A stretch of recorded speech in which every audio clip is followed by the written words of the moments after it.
Hi friends, welcome to another edition of Scrapbooking in Belize, and today we'll be looking at Gansai Tambi Starry, Pearl, and Gem Color Set. Now, Gansai Tambi, as I alluded to in the introduction, categorize their metallic glitter paints in three different categories. They have their starry colors here, which is basically an assortment of different shades of gold. Then there is the pearl colors, and then there's the gem colors. Now the gem colors are almost similar to the pearl colors, only that the gem colors are more darker in intensity, while the pearl colors are a little more pastel. Now let's look at these in greater detail. Okay, so as we can see here, what I did was that I swatched out the colors both on black and on white paper to see how the colors changed in intensity, and I made a color mixing chart to see the different color variations that I could get. Now in the Gansai Tambi Starry Color Set, the box is black, and in this set you get 6 large pans. So these are the large pans, and they come in blue gold, red gold, yellow gold, champagne gold, light gold, and white gold.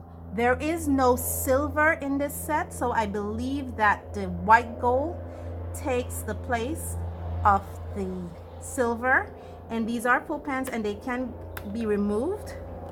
I don't want to spoil my display that I have here, so I'm trying to be very careful with it, but it doesn't want to come out this way, so I just have to pull it out this way. As you can see, it does have the names in Chinese and in English on the bottom, so I know exactly where to put this. And it also has the name here in Chinese written on the back. It says made in Japan. It has number G, and it has a number which is 904, which is correspond with the color code on the box. Full pans, and these are a little bit larger than a natural full pan. So the starry color is in the black box. In the brown box, we have the pearl colors from the same company, and these comes in numbers starting from 7, and those 7, and I'm saying number 734, 731, 740, 751, 762, and it has a 906. And those colors are pearl pink, pearl scarlet red, pearl lemon yellow, pearl may green, pearl cobalt blue, and a white gold.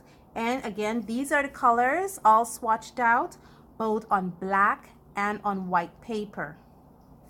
As you can see, there's a difference in color intensity when it comes to also this set. The final set that I have here is their gem color, and this comes in the white box. Again, there's 6 colors, and these colors are actually from the 800s, and these are 830, 831. There's a 903 in here, an 850, an 860, and an 861. And these colors are gem red, gem pink, yellow gold, gem green, gem blue, and gem violet. And these are the colors all swatched out, except for the yellow gold where I made a mistake. I put a gem green by mistake, but it's the yellow gold which is up here. Okay, so a little about these Gansai Tambi colors. They're made by Kuretake, and that's a name that is often heard in the art community. And these colors are known as artist grade paints. And because they're artist grade paints, they are known to have light fastness. They have great rewettability. They don't dry chalky, which is one of the most important things to me, because when I rub my hand over it after it finished dries, I don't get that shiny film on my fingers. They're not known for their granulation, their gradient, or their lifting. The colors are very bright, primarily in their gem colors and their starry colors. They can layer. They're not known as watercolors that moves or granulates, gradiate I should say, moves or gradiates on the paper. They're pretty stagnant, and they're very opaque because you can see I can use it both on white and on black paper.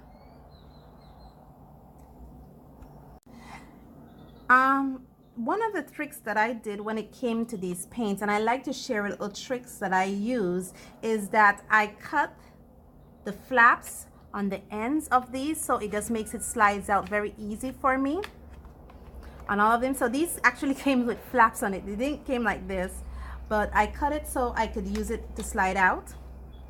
And the other thing that I did was that I taped some swatch reference onto these, so I know exactly how the colors look and what the color payouts are on all these paints. So I taped to the bottom of these boxes the swatch reference, and unlike other watercolor paints, these come in a cardboard box.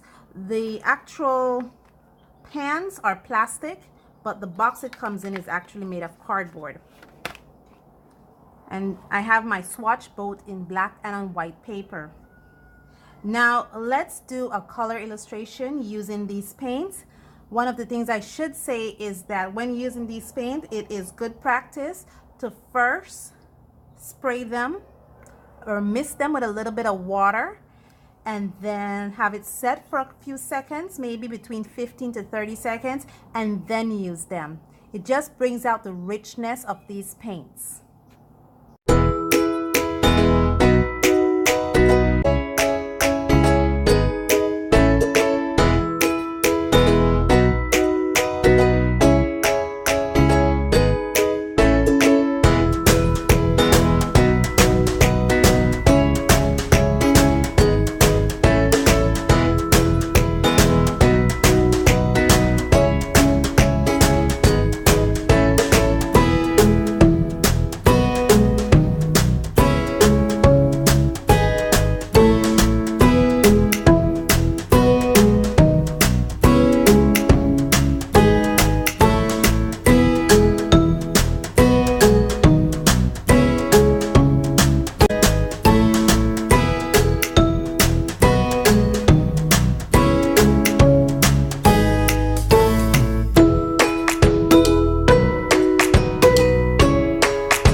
Okay, I think I'll finish here for right now because there's a lot of other little detailing I need to do.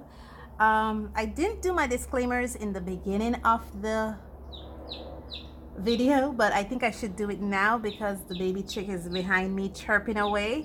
We do have a nursery in our house where we nurse chicks that has just hatched before we return them back to their mommies. And so we have a single chick, and she is just chirping away in the background, and she's basically trying to fly over the nursery. Today the dog is in the house, and thankfully at this present moment she's asleep, so she is not making too much noise in the background.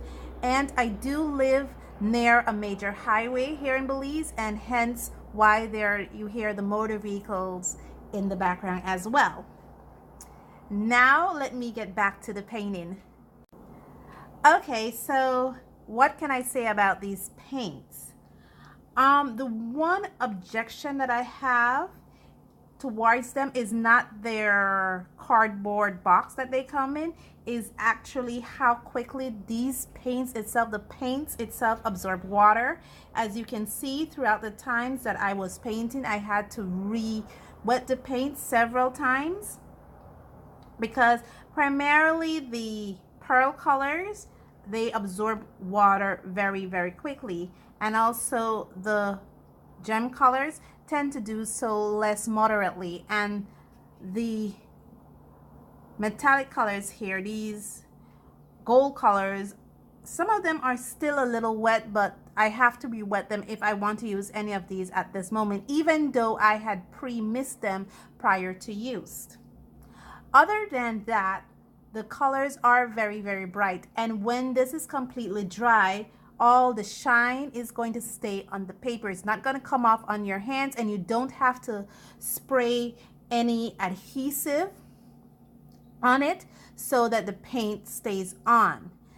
And the reason why I choose black paper is because, again, I love how these paints glitter on black paper. And that's why I chose to do this illustration on black paper, primarily this black paper here. And that's it. Join me next time for another edition of Scrapbooking in Belize. Bye.